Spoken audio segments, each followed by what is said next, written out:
And welcome to Fort Riley, the podcast. This week's edition, I'm Kirk Hutchinson with the Fort Riley Public Affairs Office. And today we're visiting with Kevin Walker, who is the Retirement Services Officer here at Fort Riley. And so, Kevin, I'm going to start with, what does that mean? My job is really to help all active duty soldiers process their retirement packets towards the end so they can retire in a good and easy way. I also help retirees in Kansas, Nebraska, North and South Dakota with anything, the issues that they need. Let it be W4s, or if they need to change something in their 214, as we'll update it, we'll send a request in for the 215.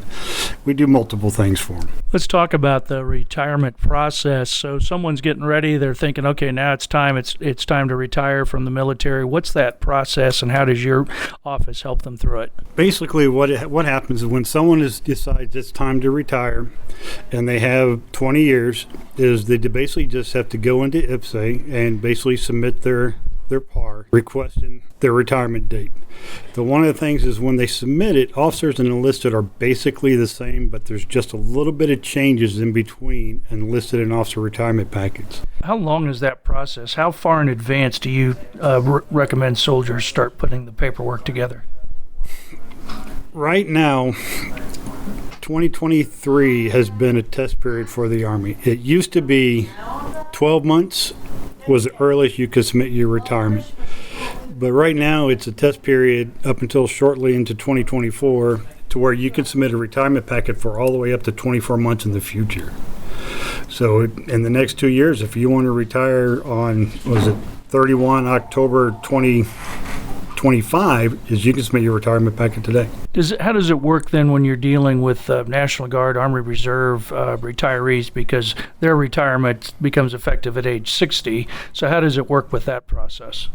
We really don't do much for them. We assist them in submitting their packet, their gray area packet, up to their representative from National Guard Reserve. We don't do it for them, we'll help them if need be. And we'll give them the documents if they say, well, I don't have this document, we can try to get them the paperwork for it. We don't do it for them, we assist them. But for normal retirement, if you're on active duty now, one thing is if you have any prior service in the National Guard or Reserve, those are the documents that you'll also have to send when you submit your retirement packet. Let it be the National Guard NGB 22 or a 1506, your old DD-214s or the DD-215s or whatever, to show your active duty time that you had when you're National Guard or Reserve. So we can give you credit for that when we submit your retirement packet. So someone's gone through the process now, they are a retiree.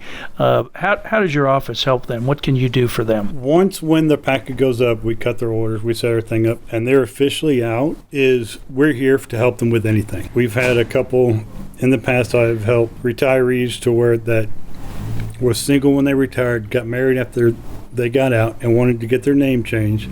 We've submitted the paperwork up to get their name changed in all their records. We've gone up and had updated 215s. Let's say an award wasn't approved by the time they retired when they did their 214. We submitted the request to get their new award or whatever added to their 214.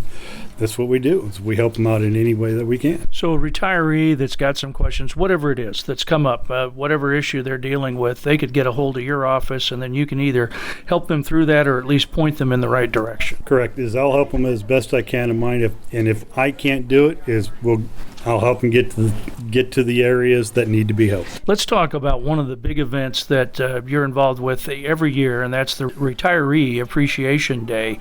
What's the purpose behind that? We just came through a Retiree Appreciation Day. What's the idea behind that? The Retiree Appreciation Day, it's something that we do yearly. We actually just finished this on 7 October. We had it. The Retiree Appreciation Day is more set up to ensure that retirees in that 4-state area have a full understanding of any changes to, let's say, TRICARE, let's say the hospital, let's say the VA. We try to keep them updated for anything that goes on. We've also had the hospital, they came and they provided shots. We've also actually had it set up to where we had some retirees that their ID card was getting ready to expire. We had Fort Riley's ID card section open just for them to get it done. Do you know about how many retirees came to this year's Retiree Appreciation Day? This year we had 111 retirees I think the farthest one came from Nebraska, came to our event.